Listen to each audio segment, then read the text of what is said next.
Vamos lendo e vamos pregando mensagem de Deus.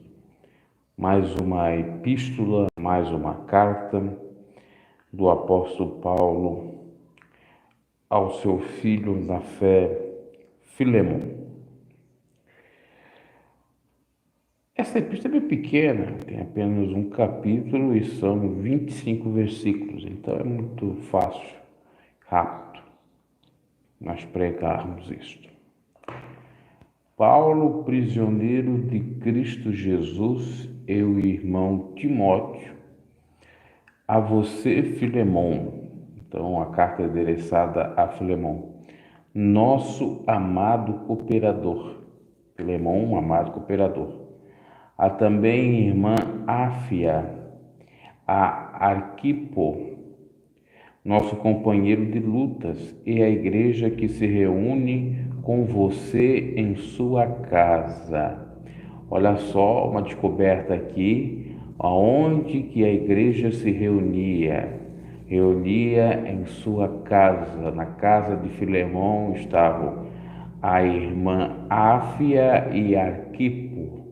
Na casa de Filemon foi a carta do apóstolo Paulo junto com Timóteo para Filemon.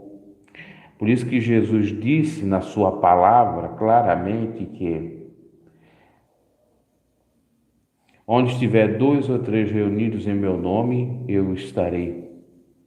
A reunião na época, na igreja primitiva, era em casa. Era, às vezes, por conta do perigo de morte iminente, em cavernas, em lugares estratégicos, secretos. Não existia igreja institucionalizada, não existia igreja CNPJada, empresa não existia.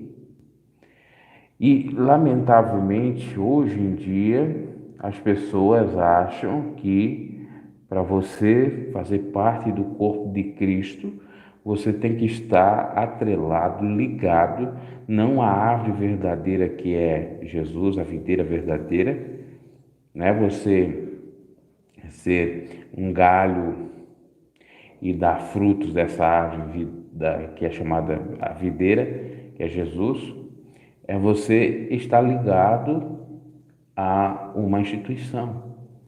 Leia comigo aqui, ó, claramente, capítulo 1, versículo 1 e 2 de Timóteo.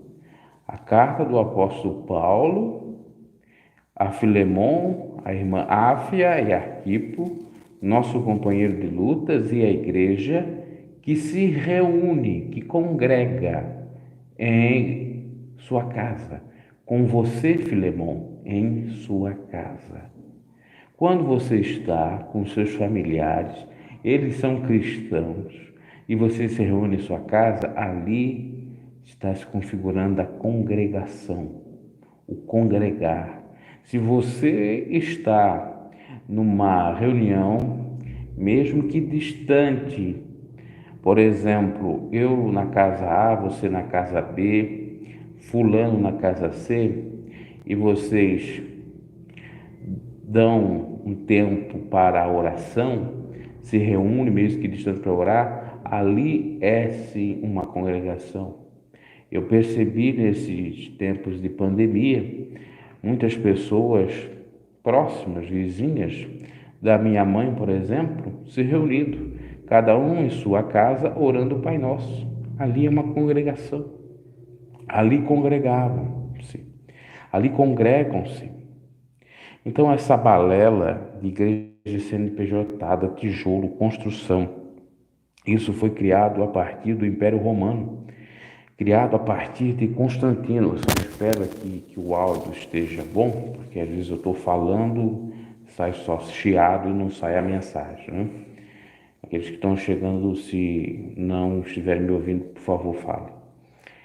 Então, como eu estava me referindo, a igreja somos nós, podemos reunir-se em qualquer lugar, e a igreja que estava na casa de Filemon era a igreja do Senhor, porque Paulo mandou a carta a Filemão.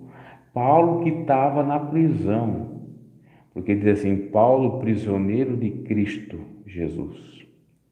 E lá na prisão, Paulo não estava se reunindo, não estava congregando com o Senhor lá, com outras pessoas que tinham fé, não estava pregando o evangelho lá, não estava havendo salvação de almas lá, precisava do Império Romano, precisava-se da institucionalização da igreja a partir de Constantino, 300 e pouco depois de Cristo, ou da Reforma Protestante em 1517 com Martim Lutero?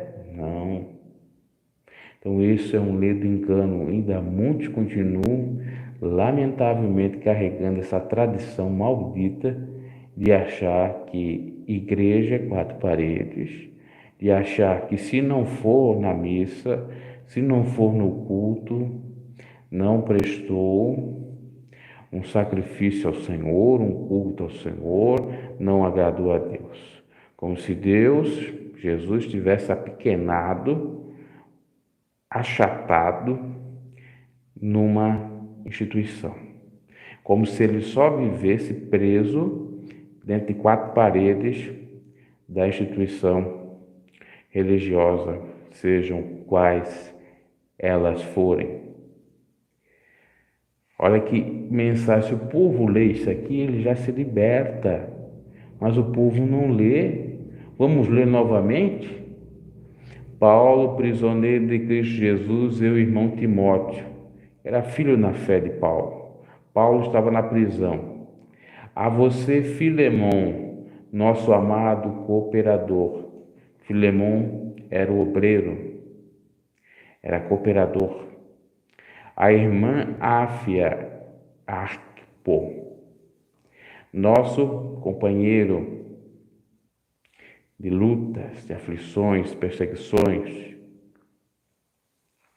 e a igreja que se reúne com você em sua casa. A igreja, eles, que se reuniu com Filemão no local, casa de Filemão. E aí? Muito claro, não é verdade? E o que você me diz, Paulo, preso, aonde que ele ia congregar? Paulo estava desviado, porque ele não estava congregando na prisão. Está vendo como essa doutrina anátema que diz que a pessoa que não está numa instituição religiosa vai para o inferno? Eles começam até a dizer, os desigrejados. Como desigrejado? Paulo se tornou desigrejado, preso? Ou ele era a igreja do Senhor lá na cadeia? Filemão se tornou desigrejado, congregando com os irmãos na sua casa? Ou eles eram a igreja que congregava em casa? Isso é balela, isso é uma heresia que muitos pregadores pregam por aí, pensando só nisso aqui, ó. Porque eles sabem que se os irmãos ficam em casa, eles não vêm para dar o dízimo, oferta o dinheiro para a instituição. Esses irmãos estão frios na fé, ficando em casa. Qual é o problema de ficar em casa? Se está congregando em casa, se está orando, se está jejuando, se está lendo a palavra. Está aqui, ó, leiam capítulo 1, versículo 1 e 2 de Filemão. O povo erra por não saber das Sagradas Escrituras, não conhecer o poder de Deus. Por falta de conhecimento, o povo é destruído. Porque esses pregadores de Araque não pregam essa verdade aqui. Se você não analisar, ele só sabe pregar que você tem que vir para a igreja, que o Espírito Santo trouxe você para a igreja, para receber uma mensagem, para receber isso, para receber aquilo. Deus não pode dar a cura, a bênção para você na sua própria casa, se você tiver fé. Alguém não pode orar por você lá da casa dele, como os irmãos oraram. A Bíblia diz que os irmãos estavam orando. na igreja primitiva. Paulo e Silas presos. E a igreja do Senhor orando, cada um em sua casa. E o que aconteceu? O anjo do Senhor foi lá, abriu aquela prisão e Paulo e Silas foram soltos. Claro que teve também a parte deles. Qual era a parte deles? Foi cantar ao Senhor e foi o que? Orar a Deus. Esses estudos, que são gratuitos, não são cobrados, essa doutrina viva e verdadeira da palavra de Deus e não de um sistema religioso e não de uma igreja, não agrada a muitos, principalmente pessoas que colocam a sua igreja acima da Bíblia, colocam o seu pastor acima da Bíblia, acima da palavra de Deus. Você vê, o canal é de pregação. Estou pregando verdades aqui, mostrando biblicamente essa verdade. Aparece alguém para ver o vídeo? Poucos. Mas é aquilo que se cumpre, como o próprio Jesus disse. Muitos vão para as portas largas, poucos querem a porta estreita. Ok? Poucos querem a porta estreita. Então, analisai. A pessoa que deu like, por favor, me avise, porque eu não tenho retorno, se o áudio está ok. Diga se o áudio está ok. Por favor, para mim, para continuar a mensagem aqui, se tem áudio, porque às vezes não está com áudio. Às vezes eu não tenho esse feedback e fica aqui que nem um palhaço pregando, porque parece que está saindo som e não está. E lamentavelmente eu não tenho retorno. Mas vamos seguindo, vamos crer que está ocorrendo aí a pregação. Então já só no primeiro e segundo versículo você já tem uma mensagem maravilhosa de Deus. Você vê Paulo prisioneiro. Obrigado, pregador Maico. Só você vê Paulo prisioneiro de Cristo Jesus. Só esse versículo aqui, você já dá para fazer uma mensagem grande. Paulo não era prisioneiro do mundo. Paulo não era prisioneiro de Satanás. Paulo não era prisioneiro do pecado. Ele era prisioneiro de Cristo Jesus. Por isso que ele dizia: ai de mim se não pregar esse evangelho. Ele tinha essa incumbência. É claro que essa expressão prisioneiro de Cristo Jesus, ela é literal, ou seja, ele estava preso e ele era um cristão preso inocentemente. O único delito de Paulo era pregar o evangelho, diferente de muitos outros que hoje em dia são presos, evangélicos, mas são por outros motivos, como tivemos aquele pastor que eu citei aqui no canal, que foi acusado de abuso, de andar com jovens, foi preso. Não foi pelo evangelho, não foi pregando a verdade, não foi pelo motivo de corrupção do povo, de uma nova doutrina, que corrompeu o povo para um novo ensinamento. Foi por conta de escândalos, adultério, abusos. Temos aí a fulaninha lá, da deputada lá, que você já deve saber, envolvida na matança do próprio marido. Aquele lá que era político, pastor Everaldo, preso por conta de corrupção, envolvido com política. Paulo dá o exemplo. Ele foi preso por conta do evangelho.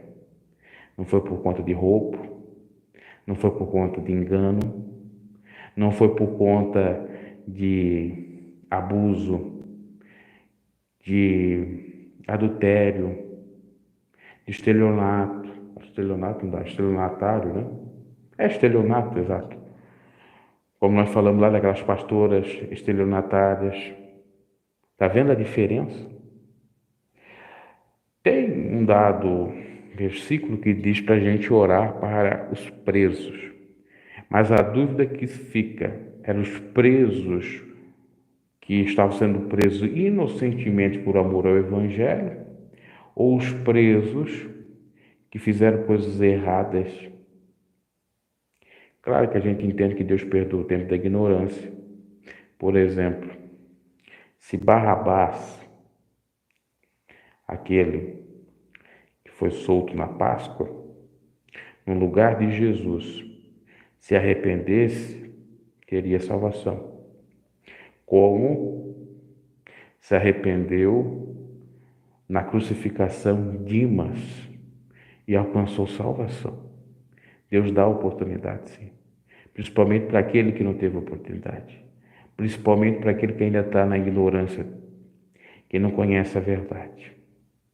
Mas quando a gente conhece, já fica mais complicado, né? Então, olha só que lindo isto. O filho na fé de Paulo, Timóteo, provavelmente estava junto com Paulo, ou ajudando Paulo lá na prisão, visitando, ou até, quem sabe, preso junto com Paulo. Mandou então a carta para o seu filho na fé, Filemão, para toda a igreja que estava reunida ali. E hoje em dia poderia ser configurado até aquilo que eles chamam de ponto de pregação, que geralmente se faz na casa dos irmãos. Até me recordo que certa feita eu fui convidado para dirigir um ponto de pregação, mas eu nem sabia do convite. Eu cheguei por conta do serviço do trabalho na igreja tarde e já tinha lá colocado alguém no meu lugar, mas era inicialmente para mim. Só que veja bem, o ponto de pregação é uma experiência interessante, que é o início de toda a fé, é o início da obra, é reunir-se em casa, mas depois o próprio ponto de pregação começa a ser corruptível, porque começa a vir o dinheiro, começa o Judas a aparecer por lá, né? Você pode até ser um homem de Deus ou uma mulher de Deus e levante uma obra. Só que sempre vai ter a erva daninha, sempre vai ter o joio. E aí começa toda a problemática. Eu digo sempre vai ter, mas entre aspas, tem lugar que não existe. No cômputo geral, ou seja, no geral, vai sempre ter. Mas eu digo que num local em específico pode às vezes não ter, tá? Porque a primeira fé, o primeiro amor é outra coisa. Como na igreja primitiva, na casa aqui de Filemão, tá? Nós não temos nenhuma exortação muito grave para Filemão, porque ele viveu unânime na mesma fé e doutrina dos apóstolos. Vamos seguindo. A vocês, ou a vós, graça e paz da parte de Deus, nosso Pai, e do Senhor Jesus Cristo. A saudação, né? Que é muito importante, pois tem gente que nem sauda a igreja, os irmãos, simplesmente já começa pregando, né? Ou falando. Então, graça, favor imerecido, paz da parte de Deus, não dos homens, do nosso Pai e do nosso Senhor Jesus Cristo. Aí vem a ação de graças e a intercessão, que diz o seguinte, versículo 4. Sempre dou graças, Paulo falando, a meu Deus, lembrando-me de você ou de vós nas minhas orações. Então Paulo orava por essa igreja que estava se congregando na casa de Filemão, porque ouço falar da sua fé no Senhor Jesus e do seu amor por todos os santos. Só rasgando elogios aqui, o apóstolo Paulo a Filemão. Oro para que a comunhão que procede da sua fé seja eficaz no pleno conhecimento de todo o bem que temos em Cristo. Seu amor tem me dado grande alegria e consolação, porque vocês, ou vós, irmãos, ou você, irmão, o Filemão, tem reanimado o coração dos santos. Quer dizer, Paulo estava se regozijando pela fé deles, que a luta que ele estava passando, que a prisão que ele estava enfrentando, passava despercebido, porque ele estava vendo o fruto da fé. Ele estava vendo o resultado, na realidade, da sua pregação, do seu evangelho. A formação de vários filhos na fé, a formação de várias pessoas, dentre elas o Filemão, que aqui é citado como tendo fé, comunhão, conhecimento, amor. Isso tudo Filemão tinha. As características dele: fé genuína, conhecimento, comunhão, amor.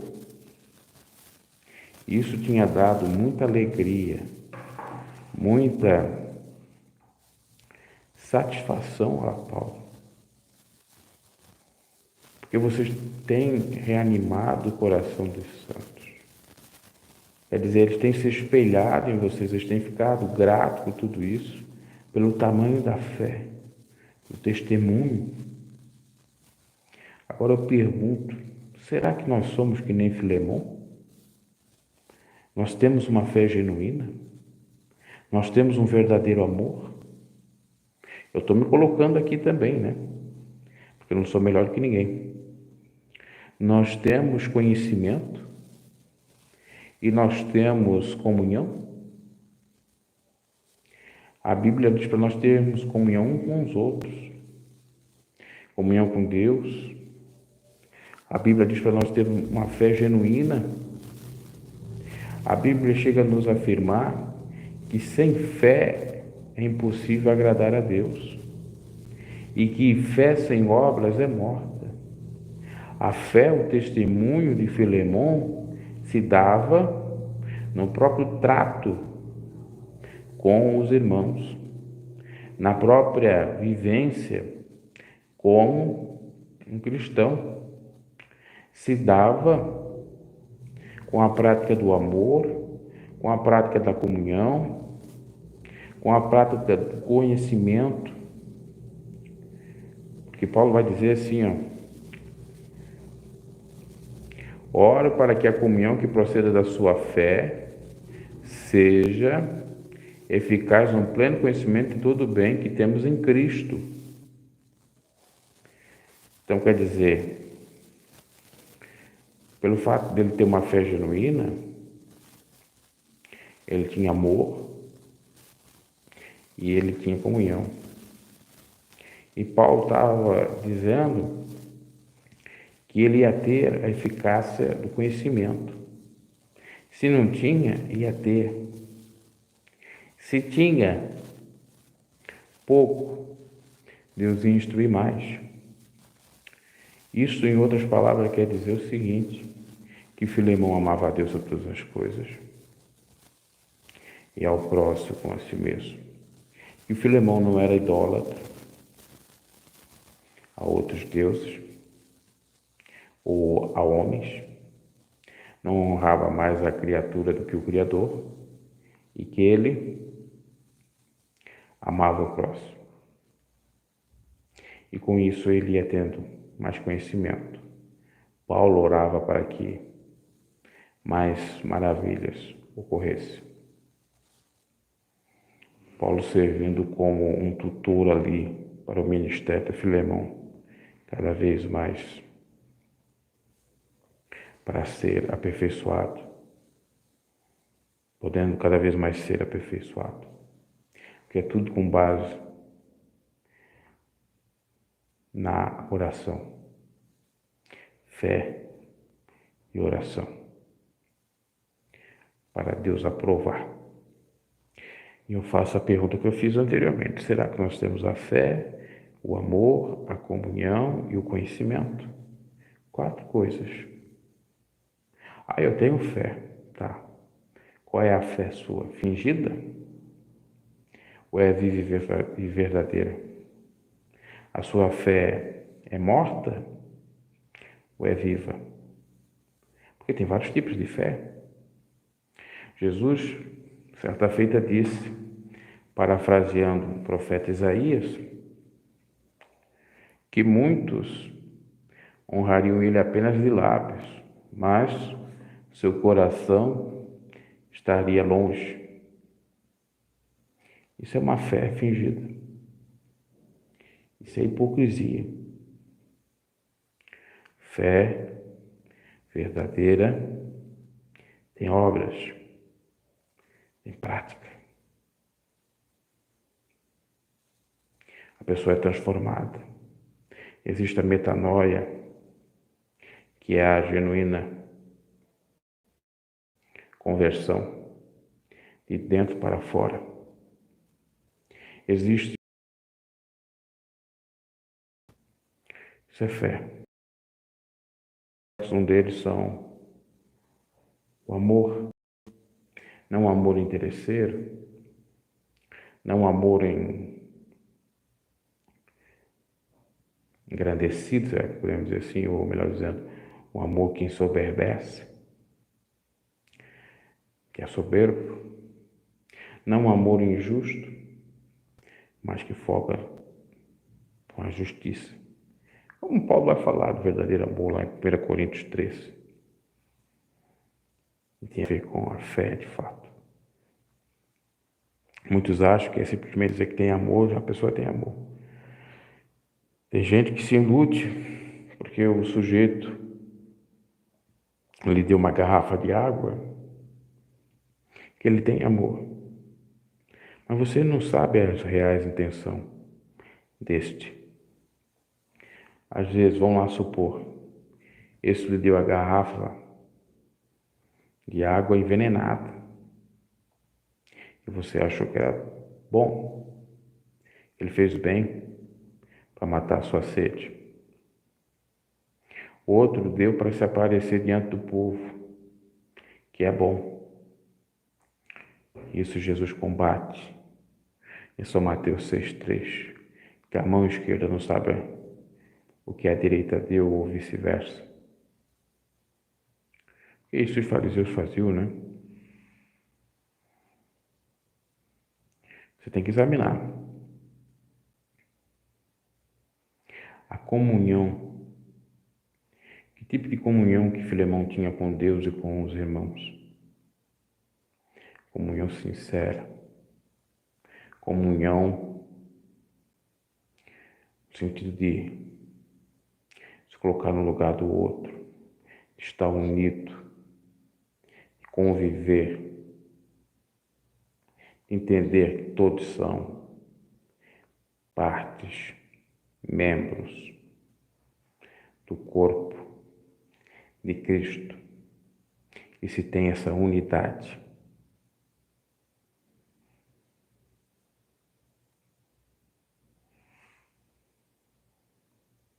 É isso que tem que ter.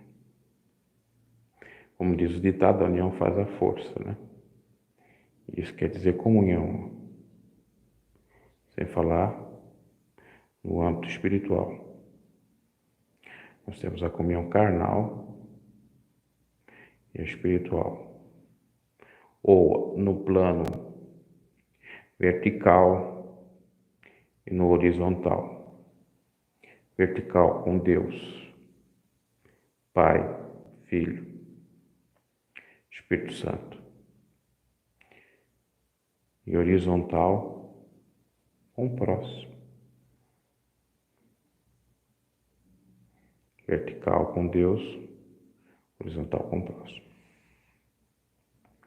Vamos seguindo. Versículo 8. Por isso mesmo, tendo em Cristo plena liberdade para mandar que você cumpra o seu dever. Paulo aqui vai interceder em favor de Onésio. Vamos ver.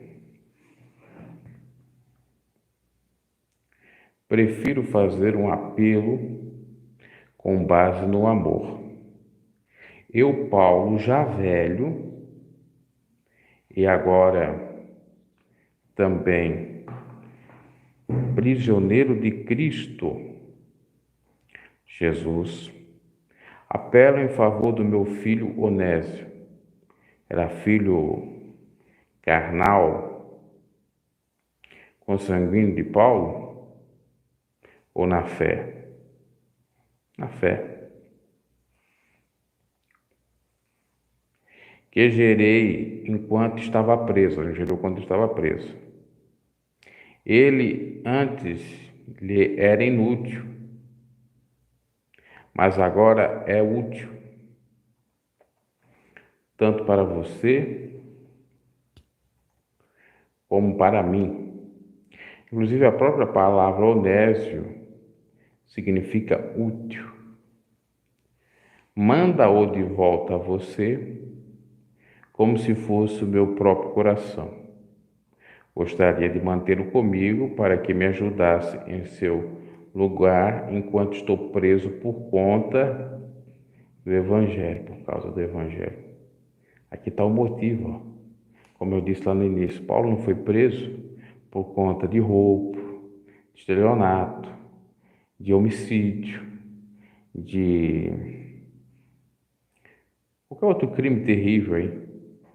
Foi por conta da causa do Evangelho. Essa prisão é gloriosa, cumprindo aquilo que Jesus disse, que muitos por conta do seu nome seriam presos. Também não foi por conta dele ser um charlatão. Vamos lá. Versículo 14. Mas não quis fazer nada sem a sua permissão, para que qualquer favor que você fizer seja espontâneo e não forçado. Porque o favor tem que ser espontâneo, né? Porque o trabalho tem que ser espontâneo, nada pode ser obrigatório. E em muitas instituições, lamentavelmente, as coisas são obrigatórias. Você é obrigado a ser obreiro, você é obrigado a assinar um termo de voluntariado, você é obrigado a fazer isso, fazer aquilo, quando não é ameaçado. Se você não fizer, Deus vai cobrar de ti.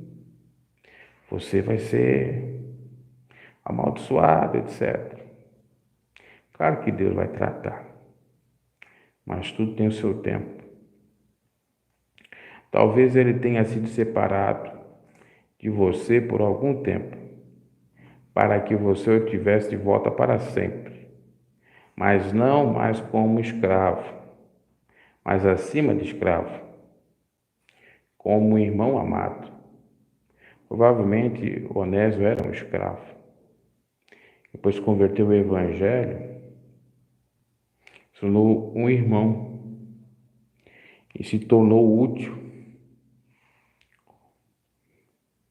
Para mim, ele é um irmão muito amado, e ainda mais para você, tanto como pessoa, como cristão. O que ocorre? Na época do apóstolo Paulo, na época de Jesus, nós tínhamos escravidão. Nós tínhamos. O apóstolo Paulo vivia nesse tempo. E esse escravo Onésio se converteu. Provavelmente, muitos cristãos na época até tratavam ele como escravo. Você tem que fazer isso porque você já faz no seu trabalho secular. Mas não era para ser tratado assim como um irmão. Porque Deus não faz acepção de pessoas. porque ainda que a pessoa seja pobre, ainda que a pessoa esteja numa condição diferente, ela tem que ser tratada com dignidade, como cristão. E ali veio a exortação de Paulo para tornar com ele agora como um cristão, como um servo de Deus, que ele seria útil para a obra, não como um escravo. Assim, se você considera companheiro na fé, receba-o como se recebesse a mim, como se estivesse recebendo a mim. Porque Paulo tinha ele como útil. Paulo não podia estar naquele momento lá.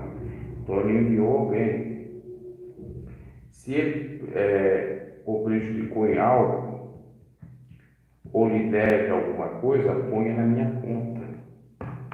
Ainda Paulo, olha que interessante isso, né? Paulo vai pagar a dívida do outro irmão. Ele disse, se ele tiver lhe devendo alguma coisa, se ele tiver feito alguma coisa contra ti, coloca na minha conta. Coloca lá fixo lá um papelzinho, um livrinho, um caderninho lá, enfiado, vamos dizer assim. Eu, Paulo, escrevo de próprio punho e pagarei, para não dizer que você me deve a própria vida. Assim, irmão, eu gostaria de receber de você algum benefício por estar no Senhor. Reanime meu coração em Cristo. Escrevo certo de que você me obedecerá, sabendo que fará mais do que lhe peço. Além disso, prepara-me um aposento, porque graças às suas orações espero poder ser restituído a vocês. Paulo está falando a Filemão para receber Onésio, para deixar as dívidas de lado, para receber Onésio como a ele, e para que a fé, então, de Filemão seja justificada fazendo isto, recebendo seu irmão, perdoando seu irmão. Esse é um fruto também, né, do arrependimento, da conversão, do perdão, que não é fácil, é complicado, mas deve ser feito. Depois ele fala sobre um aposento, que é uma casa, um lugar para dormir, para o Onésio. Aí ele fala do Epáfras, meu companheiro de prisão, por causa de Jesus Cristo. Envia saudações, assim também Marcos, Aristarco, Demas e Lucas, meus companheiros. Encerra a carta. A graça do Senhor Jesus Cristo seja com o espírito de todos vocês, ou de todos vós. Paulo, na prisão, enaltecendo, deixa eu só tomar um pouquinho d'água aqui, enaltecendo, portanto, a fé de Filemão, para que ele venha receber aquela carta e fazer o que ele queria, que era receber Onésio no seu lugar, para ajudar na cooperação, na obra. E fala que está lá preso, já velho, e que Filemão deve cumprir, então, a sua palavra.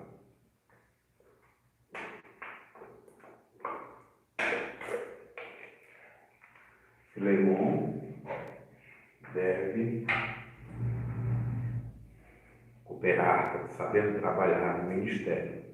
E Paulo ainda vai dizer assim, ó, que espera que Filemon faça mais do que ele pediu. Mais do que ele pediu. Porque se é em fé, se é em amor, faz mais do que ele pede. Ou seja, se porventura precisar de alguma outra coisa que não for até dita pelo apóstolo Paulo, para suprir ali alguma necessidade daquilo, tem que ser feito. O que essa mensagem tem a ver para nós? É uma mensagem um pouco até ministerial, mas também tem a ver com família, tem a ver com o ser humano, com as suas ligações em grupos sociais, tem tudo a ver com isso. Muitas das vezes a gente não quer aceitar determinadas coisas ou perdoar, respeitar alguém. E deve ser feito para o bem de casa, para o bem da obra, para o bem da família, para a restauração do casamento. Às vezes, somos dominados pela soberba, pela vanglória, não queremos obedecer o Evangelho, e aí fica tudo complicado. Somos rebeldes aos mandamentos do Senhor. Sei que não é fácil, mas devemos fazer por nós. Perdoar, amar, receber, acolher, ajudar, se podemos fazer alguma coisa. Até porque a Bíblia nos diz o seguinte: se você sabe fazer o bem, não faz, peca. Você tem que saber fazer o bem. Aliás, você tem que saber fazer o bem. Você sabendo fazer o bem, você é obrigado a fazer esse bem. Não é verdade? Então tá aí, meus caros, o texto até é autoexplicativo. Uma mensagem muito maravilhosa. Leia essa epístola. Perdão. Essa epístola é bem pequena, 25 versículos apenas, um capítulo. Eu tenho certeza que Deus vai falar com você. Então foi aí mais uma epístola lida por completo e comentada. Sobre essa última mensagem do apóstolo Paulo a Filemon, dá para fazer também muita reflexão, mas eu deixo para uma próxima. Ok? Até mesmo vindo aí no quadro reflexão. Abraço, boa noite, Deus abençoe a todos. Que o Espírito de Deus possa falar mais ao vosso coração.